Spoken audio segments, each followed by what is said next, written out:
हे बाबू खाने को रोटी।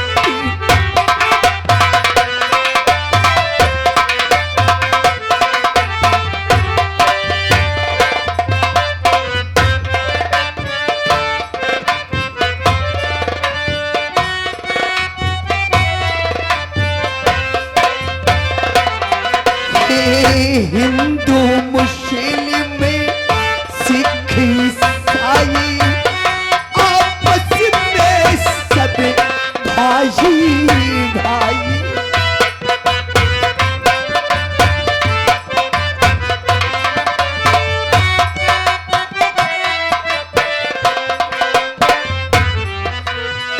हिंदू मुस्लिम सिख ईसाई आपस में सब भाई भाई।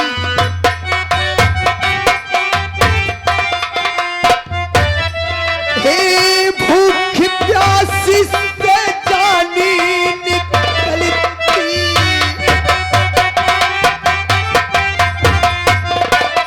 हे भूख प्यास से जानी निकलती, कुछ तो मदद कर दीजिए हे बाबू खाने को रोटी।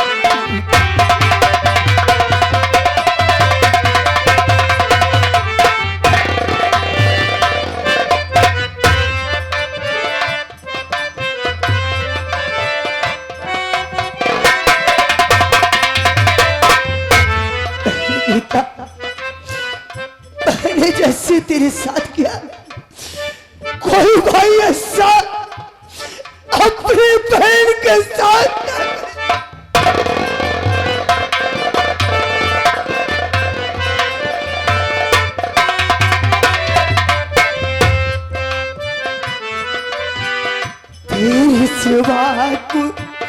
तेरे सिवा मुझे कुछ नहीं भाता। रूठ गई देखो मेरी विधाता।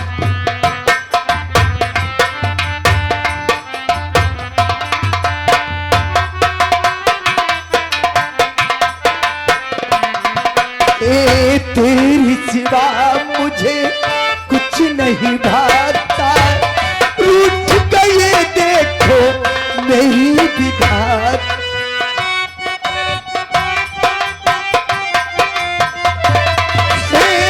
विनोद भैया टुकावा लुकाया,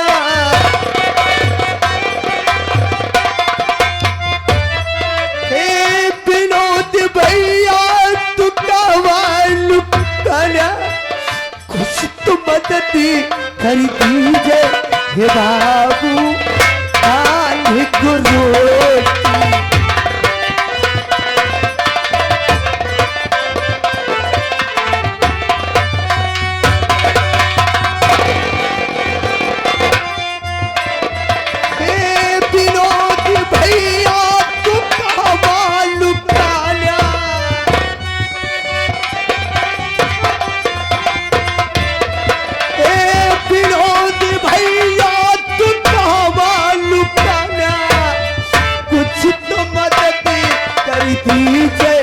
हे बाबू खाने को रोटी। भाई लगता है भूख से मेरी जान।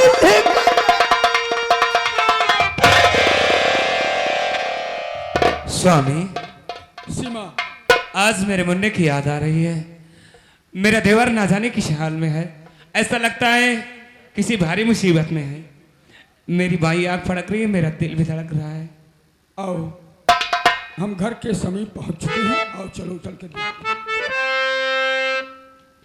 कुछ दिन कटे है गम में तो कुछ दिन खुशी के साथ।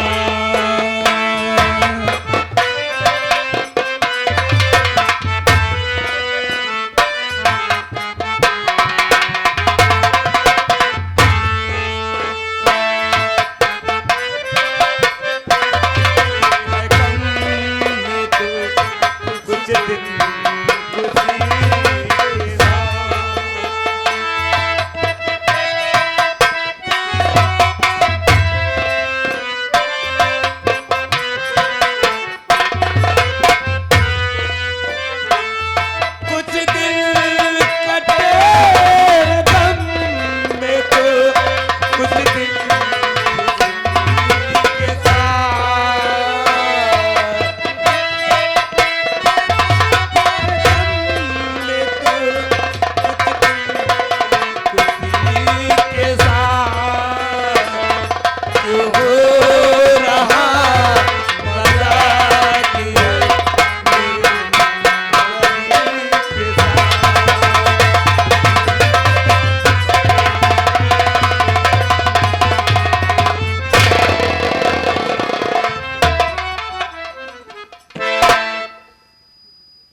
क्या देख रही हूँ? ये मैं देख रही हूँ कि मेरा मुन्ना यहाँ लेटा हुआ है और वो भी फटे पुराने कपड़ों में। सीमा, हम लोग तो इससे मिलने के लिए घर जा रहे थे और ये रास्ते में पड़ा है और तन के वस्त्र फटे हुए हैं। आओ चलकर देखते हैं और इससे जानकारी लेते हैं कि क्यों?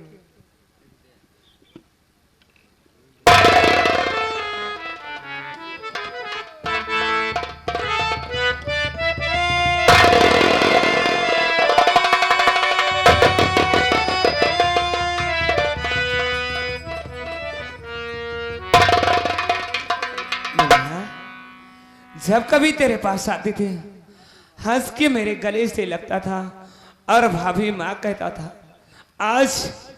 आज उस भाभी माँ से अब तू दूर भाग रहा है। देखना मुन्ना, मैं आ गई हूँ तेरी भाभी माँ, सब ठीक हो जाएगा। आ मेरे पास।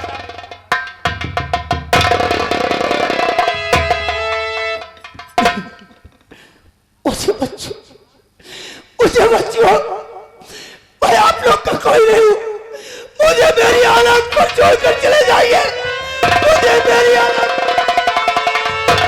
अशोक, जिस देवर को मैंने बेटे जैसा पाल पोस कर इतना बड़ा किया, उंगली पकड़कर चलना सिखाया, आज उससे मैं दूर चली जाऊं? नहीं बेटा, मेरे करीब आ, मेरे पास आ।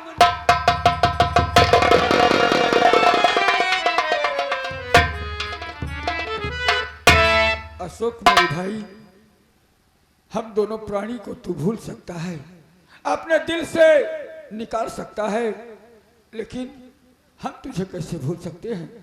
हमने तो तुझे अपनी गोद में खिलाया है, अपने हाथ से रोटी का निवाला खिलाया है, पाला पोसा है। क्या बात है? करीब आ और बता। मैं एक पापी हूँ, मैं एक कूली हूँ।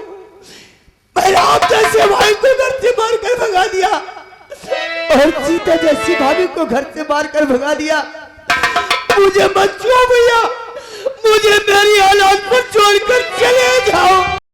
अशोक मेरे भाई, तेरी हालात पर नहीं, हम तुझे छोड़कर कैसे जा सकते हैं?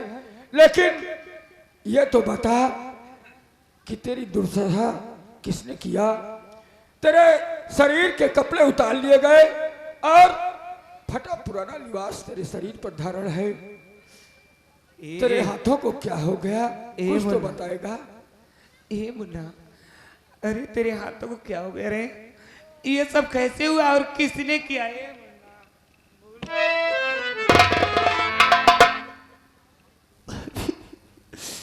कोई गैर नहीं, मैं जिसे लक्ष्मी समझा वो कुलच्छनी निकली। क्या आशा? हाँ भैया, वो कोई ऐसी वैसी नहीं, बल्कि मीरगंज मोहल्ले के रहने वाली एक तोया पे भैया जिसे लोग रंडी। अशोक, इसीलिए कहा गया है कि बिना विचारे जो करे सो पाछे पछताए और काम बिगाड़े अपना जग में होए हंसाए। ए मुन्ना, मेरी बेटी गीता कैसी है रे? क्या हुआ? बोलना मुन्ना, मेरी गुड़िया कैसी है? बोलना, तू रो रहा है, बोलता नहीं।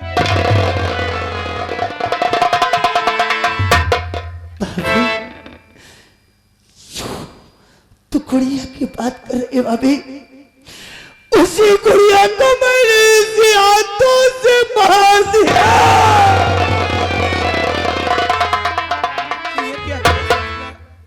ये तूने क्या किया बेटा? जिस बहन ने तेरे सुनी कलाइयों में राखी बांधते थे, उसी बहन को इस हाथों से मार दिया। आखिर क्यों? किसके कहने में? अरे अशोक, हम दोनों प्राणी तो गए थे, तेरे दादा का लड़का मैं हूं। ये बड़ी भाभी तेरी सगी भाभी नहीं है, लेकिन जिस लड़की के साथ तेरा खून का रिश्ता था, तुम दोनों ने एक माँ की कोख से जन्म लिया। अरे नालायक इंसान, उस पर भी विचार नहीं किया और तूने अपने हाथों से उसे मौत के घाट उतार दिया। भैया उससे बहुत बड़ी गलती हो गई भैया। और मुझे शराब पिला पिला कर मुझे पागल कर दिया भैया। और मैंने उसकी बातों को मानता गया। उसने मेरी गुड़िया को कहा यह किसी से फोन पर बात करती है, एक उल्टा है, ये तुम्हारी नाक कटा देगी। उसी के बहकावे में आकर मैंने अपनी बहन को जान। बस कर मेरे भाई, मेरी बहन ऐसा घिनौना काम करने की बात तो दूर की है, उसके मन में सोच भी नहीं आ सकती। लेकिन होनी को कौन टाल सकता है। लेकिन तेरे हाथों को किसने जलाया? भैया कोई गैर नहीं, उसके साथ एक चौधरी बलवंत सिंह है जो कि बरेली शहर का रहने वाला है। चौधरी बलवंत सिंह, उसके हाँ भैया, दाढ़ी मूंछ वाला, हाँ बरेली शहर का रहने वाला नामी गुंडा जिसने मिल में आग लगा दिया। हाँ भैया, यही बात तो मुझसे कह रहा था कि तेरे पिता का कातिल कोई और नहीं बल्कि मैं हूं। अरे अशोक, तू नहीं जानता, वो चाचा के पास हफ्ता वसूल करने के लिए आया। जब चाचा ने मना कर दिया तो उस नालायक ने अपने आदमियों के साथ चाचा के साथ मारपीट चालू कर दी। मैं बाहर गया था और वापस लौट रहा था, शोर शराबा सुनकर दौड़ता हुआ आया और उस गुंडे की धुलाई कर दी। लेकिन थोड़ी सी गफलत के कारण भाग निकला और कुछ दिनों के बाद अचानक मिल में आग लग गई। काफी वर्कर जलकर राख हो गए। भैया आग नहीं लगी थी बल्कि इसी हरामजादे ने बम विस्फोट करवाया था, क्योंकि मेरे हाथ पर तेजाब डालते समय उसने सारी हकीकत को बता दिया। इस समय अपने घर पर वो दो लोग मौजूद हैं भैया। हाँ भैया, देर मत करो नहीं तो कहीं भाग जाएंगे। अशोक, पहले हम अच्छे डॉक्टर को दिखाकर तेरे हाथों का इलाज कराएंगे। चलो भैया। उसके बाद उस आशा तवायब को और उस रंडी के भड़ुए को, साले कुत्ते को ऐसी मौत देंगे कि उसकी रूह तक याद रखे। चलो भैया, देर मत करो। चलो सिवा।